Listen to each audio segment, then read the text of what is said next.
relaciones. Ya saben que estas semanas no serían posibles sin la Asamblea Nacional Catalana y Vicente de su alma mater, con lo cual muchísimas gracias. A mí me verán hasta la saciedad. Ya me vieron ahora, mañana y pasado creo que voy a estar un poco moderando, cosa que es una cosa también menos comprometida, y el viernes con una conferencia también interesante que les he preparado que se llama 500 años de relaciones entre Cataluña y México, donde hablaremos de personajes que generan vínculos precisamente entre ambos países. Vamos tarde de tiempo, sí, ha habido muchas emociones el día de hoy y la película es lo mejor, y la película dura una hora y es documental, con lo cual lo que yo les puedo explicar pues, es lo más superficial del día, ¿no? Sin embargo, claro, la conferencia es de una hora y evidentemente no la vamos a dar, ¿eh? Pero sí quería situarnos un poco en quién es este personaje, el personaje del general Prim. Este año estamos celebrando en Barcelona el bicentenario de su nacimiento, nació en 1814, y en Reus, que es una localidad en la provincia de Tarragona que ustedes conocen, ¿no? ¿Por qué estamos conmemorando y quién fue este general Prim? También se ha dicho abajo, fue el último presidente de España que era catalán. Estamos hablando de 1870, por lo cual ya hubo otros tiempos, ¿no?, para que hubiera más catalanes. También dice mucho de esta relación de la que siempre se habla. Prim fue un personaje incómodo y lo ha sido a lo largo de estos siglos, de este siglo y medio. ¿Por qué? En la historia de Cataluña o en la historia de la catalanidad, por decirlo así.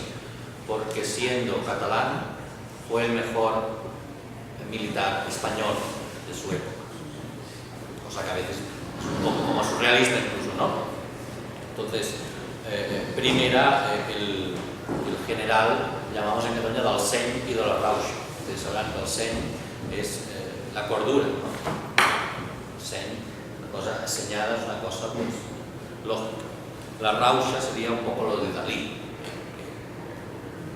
un señor un poco alocado, la locura. Entonces, este general también tenía ambas partes, ¿no? Él acuñará la frase o caixa o faixa, significa, también la usamos mucho en Cataluña, significa o el ataúd, o caixa, la caja, el ataúd, o la faixa, el fajín de general. Es decir, yo voy a acabar de una forma o de otra. Tenía claros sus objetivos. No nos tiene que incomodar que este catalán, que fue luego nombrado marqués de los Castillejos o conde de Reus, rindiera pleitesía a la reina de España Isabel II. Eran otros tiempos. Miguel Hidalgo también gritaba viva Fernando VII. O los segadores del himno de Cataluña también decían viva el rey y muera los traidores. Todos los reyes pues, ya, bueno, aún tenemos, ¿eh? O sea, ya aún hay uno, Felipe, pero pues, ¿qué conmemoramos de Prim en México? Precisamente su intervención en la batalla, o su no intervención en la batalla de Puebla del 5 de mayo de 1862. Prim es ascendido a general a los 29 años. También eran otros tiempos, pero no deja de ser algo importante. Él ya había conocido el Caribe en el año 1847, cuando Isabel II lo nombra gobernador de Puerto Rico. Luego vuelve más tarde, además se casa con una mexicana, que es algo que sirve para conocer México. La esposa era Francisca Güero, que aunque no estaba en México, estaba en París porque se había exiliado, porque ella era una señora de buen ver, hija de unos banqueros importantes mexicanos. Cuando ya saben que pues, Juárez y eran también gente de la iglesia, pues se exilian en París porque estaban. Entonces Prim se casa con Francisca Güero en la iglesia de la Madeleine de París. Por todo lo alto, él ya era general, eran amigos del emperador Napoleón III y de la emperatriz de Francia, ¿no? Ustedes saben que pues, también era español, ¿no? Me salto todo lo que sería situar la historia de México en esos años, porque supongo que más o menos ustedes la conocen, pero sí haciendo hincapié en que existía una deuda importante con varias potencias europeas. Básicamente Inglaterra, que eran 70 millones de pesos que debía México. Francia casi no le debía nada, eran 750.000 pesos, pero por los intereses que los franceses aplicaban según sus cuentas habían ascendido a 2,5 millones de pesos, y a España, México le debía 12 millones de pesos. Estamos hablando de deudas que venían de tiempos incluso de la colonia, en el momento que México México se independiza después de la guerra, pues se reconocen pues que existen unas deudas. Y en todos esos años, desde 1825, desde que cae San Juan de Ulúa, hasta 1862, que es esta intervención tripartita de Francia, Inglaterra y España en México, pues estos pesos se van acumulando. Además, porque había ciudadanos mexicanos que a veces, claro, en el momento en que la colonia deja de ser colonia y pasa a ser un estado libre e independiente, esas personas pues están como a medio terreno, no saben qué son. Saben si son españoles, si son mexicanos. Y esto no es cosa de unos años, esto dura generación, un par de generaciones incluso, no sabían bien qué era. Incluso se aprovechaban de ello. Ya ven que no estoy leyendo nada, porque si no, no acabaríamos nunca. Se aprovechaban de ello, ¿por qué? Porque, claro, de tanto en cuanto habían, pues si la guerra de los pasteles, si la invasión norteamericana, etc. Entonces, depende, les interesaba o ser mexicanos, o, depende cuándo, conservar su antigua nacionalidad. Por ejemplo, cuando tenían que pagar aranceles, pues les convenía ser mexicanos para no tenerlos que pagar. Cuando había una guerra interna o externa y resulta que al ser ciudadano extranjero te tenía que compensar el gobierno, pues resultaba mejor ser francés o ser español o ser británico para así poder tener una serie de compensaciones económicas por la guerra que había pasado en sus territorios. Por lo tanto, tenemos unos años concretos en que esta transición de colonia a país pues es un poco traumática. Las relaciones entre España y México no acaban de ser buenas, evidentemente porque México se ha independizado, porque España en este sentido, no de territorio de la península ibérica, sino de España como imperio, pues se va deshaciendo y por tanto pues estas relaciones no son buenas. Sin embargo, España tiene otros problemas, tiene la guerra del Rif, tiene en África, incluso Prim interviene en Crimea, Turquía, y tiene muchos problemas con las colonias también del norte de África, etc. Y no están mucho por las relaciones incluso con los países americanos que se han ido independizando poco a poco. En Barcelona, y eso lo contaré el domingo, el primer viceconsulado mexicano es de 1837, o sea que solo han pasado 12 años desde la caída de San Juan de Ulúa, por tanto tampoco son muchos. Por tanto, empiezan estas relaciones también comerciales. Pero eso sí, se mantiene esta deuda. En el año 58, en la apertura de Cortes, Prim, que ya era político y por tanto estaba en Madrid, ustedes verán el documental, se opone a cualquier intervención de España en México. Dice que ni hablar, que no quiere saber, no quiere oír ninguna posible intervención militar. Y se muestra contrario, diciendo que las cosas se tienen que arreglar vía económica, ¿no? Es decir, diplomática también en este sentido. Uno de los motivos probablemente es porque ya está casado con Paca Agüero, hija de uno de los ministros de Juárez, ¿sí? De Echevarría, y seguramente Paca Agüero pues tampoco tiene mucho interés en que su marido pues vaya a invadir México. ¿Qué papel juega Prim en todo esto? Hablamos de 1861. En 1861, a finales de ese año, es cuando definitivamente España, Francia e Inglaterra firman el Tratado de Londres para intervenir militarmente en México. Y ese año, 3 años después de que Prim hubiera dicho que ni hablar, Prim se pone como jefe del ejército español en México. Es decir, él se propone como voluntario ante la reina Isabel II, es decir, yo voy a ir a México comandando las tropas españolas para intervenir militarmente en México y que nos devuelvan el dinero que nos debe. Entonces, aquí ha habido algo ha pasado entre estos 3 años, ¿no? Que nadie resuelve en la bibliografía habitual cuando hablan de Prim, no se sabe muy bien por qué. Y yo les diré cuál es mi opinión. Ahora sí. Pasan 10 días solo de la Convención de Londres cuando Prim, con su esposa, o sea, el señor se va a la guerra, pero se va con la mujer, es curioso, y con su hijo, el pequeño Juan, se embarcan desde Cádiz hasta México de forma un poco apresurada, estamos hablando de la Navidad, para tomar el mando cuanto antes. Llegan a Cuba los últimos días de 1861 y la comunidad catalana de la isla, esto está documentado, recibe a Prim como héroe, general Prim, un catalán de Reus que viene a Cuba, porque hay gente, imaginaos en 1861, pues las relaciones, pues había un mes de trayecto en barco, ¿no? O sea, la gente no estaba muy acostumbrada a volver a su patria. Esos días en Cuba él está un poco tomando la relación con de Vic y de Savigny, que son Vic es el inglés y Savigny es el francés, un poco para ver qué forma será la intervención. Y el 8 de enero, después de Reyes, del año 62, Prim llega a Veracruz. No es un desembarco militar con sangre, es decir, la gente, los veracruzanos huyen un poco diciendo que son dos barcos que vienen, la gente no estaba enterada, no tenía WhatsApp, no sabía que de golpe empiezan a haber barcos con bandera extranjera, ¿no? Y claro, la gente atemorizada, ¿no? Después de tantas guerras que habían pasado. Se van, pero luego ven que los militares desembarcan y están en Veracruz como Pedro por su casa, sin destrozar nada ni nada, comparando, ¿no? Entonces los veracruzanos vuelven.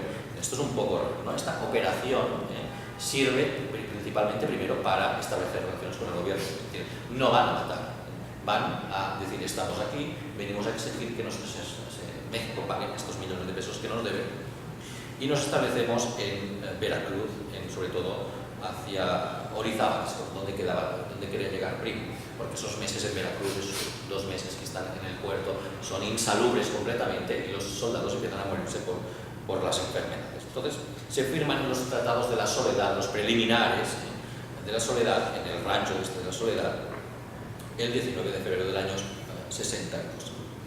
Prim ya sabía que no quería que la sangre llegara al río, y los motivos son varios. En primer lugar, familiares, como hemos dicho. La esposa es mexicana, el tío de ella es Echevarría, él escribe cartas a la Ciudad de México desde Veracruz, empezando querido tío. Es decir, ya no hay una voluntad de ir a destrozar nada. Se estima en sus textos que hay un aprecio de México, de Prim, por la sociedad mexicana, seguramente porque pues, su esposa también la había influido bastante. Ahí tiene una habilidad negociadora muy importante. En esos momentos, además, resulta que Miramón llega también a Veracruz, bueno, hay un lío ahí, no se sabe bien quién será el presidente, se revela contra Juárez. Prim no se entrevista con Miramón, por si acaso a ver qué pasa.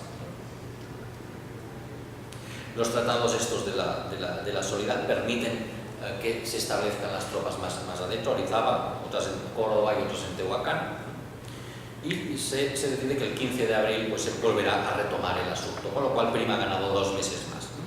Y aquí empieza el intríngulis de cómo acaba la intervención. Empieza a intuir Prim, o si no, ya lo sabía mucho antes, que las intenciones de Francia son otras. Y primer reacción a lo que quiere Francia, que es instaurar un gobierno, una monarquía absolutista con Maximiliano, ¿no? A Londres ya les vendría bien que hubiera un príncipe europeo en México, pero bueno, les da igual, ellos quieren sus 70 millones de pesos. En París, Napoleón III pues, lleva años conspirando para instaurar en México a su primo Maximiliano de Austria.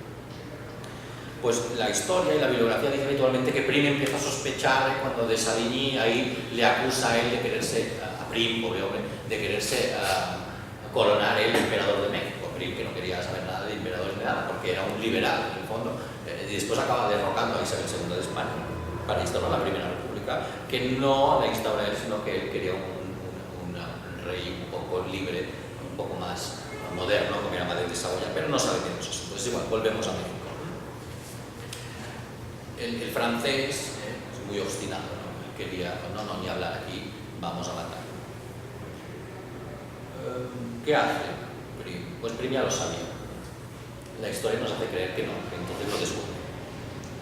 Pero es sospechoso que una persona que está casada con una mexicana que vive en París, que es un amiguísimo de Napoleón III, de Josefina, que conoce la vida parisina, que conoce Francia, que conoce lo que quiere el gobierno francés, no sepa y de golpe y porrazo en México le digan que Francia pues, quiere poner un nuevo emperador. Prim se entrevista con los británicos y convence al mariscal Wick de que eso es una austeridad francesa y que no llegará a buen puerto. Entonces recuerdo lo de los millones de pesos que les he dicho.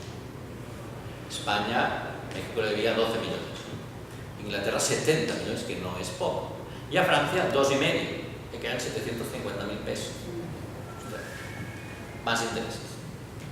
Pues los franceses, por sus narices, no aceptaron lo que quería Prim, que es decir, esta gente se compromete a pagar. Juárez les dijo: nosotros pagaremos, pero oiga, ahora mismo ya ven cómo está el país, no tenemos ni para tortillas. Prim se lo creyó, no sabía, y convenció a los británicos para retirarse, pero los franceses no. Esa es la gran historia de Prim. Es decir, la historia de creer que él viene aquí, se encuentra el percal y que Juárez le dice: pues ya le pagaremos, y él se retira, ¿no? Pero a España luego, cuando llega, le dicen de todo. Porque, claro, él iba como enviado de España a defender los intereses, ¿no?, de España ante una ex colonia que encima se había independizado esa gente, ¿no? O sea, traidor, Prim, que vas a México y encima te retiras sin haber conseguido un duro, solo un compromiso de Benito Juárez, que bueno, como entra al monte, entra a otro, no sabía, no tenía tampoco mucha relevancia internacional. Pues esa es la historia. Es decir, Prim probablemente lo sabía. Es mi teoría. Prim, cuando va a México y cuando dice, después de 3 años, decir que no quiere saber nada de intervenciones tripartitas en México, él, en ese momento, sabiendo que el emperador, amigo suyo de Francia, ya tiene la decisión tomada, va al mando de España, según eso, para invadir México, pero acaba retirando las tropas y acaba convenciendo a los ingleses que hagan lo mismo. Seguramente él hubiera querido también convencer a los franceses: oiga, vamos de aquí, que esto no va a salir bien. Y no les sale bien el primer día del pueblo, el 5 de mayo, que acaban un poco escabechados, pero luego los franceses pues piden recuerdos y al final pues pasa lo que pasa, y el pobre emperador Maximiliano, que no tenía ninguna culpa, pues también acaba pues como el Rosario de la Noche. España, luego Prim llega a España, es tildado de traidor, dicen de todo, y acabará derrocando unos años después a Isabel II, la que había sido su protectora como reina, porque ve que los Borbones, una cosa que no hay nada que hacer con ellos, no era el último catalán que se dio cuenta de eso, ¿no? Han venido más, pero no ha servido de mucho. Bien, como conclusión, ¿no?, pues conmemorando este bicentenario, este 2014, se nos presenta este general Prim como un defensor también de la integridad e independencia, en el fondo, del pueblo mexicano, como un amigo catalán de México, como aquel general que lo ganó todo en vida y que sabe retirarse cuando es conveniente, pero que no puede, desafortunadamente, evitar que el país de su esposa, de Vaca, acabe en manos de Francia, ¿no?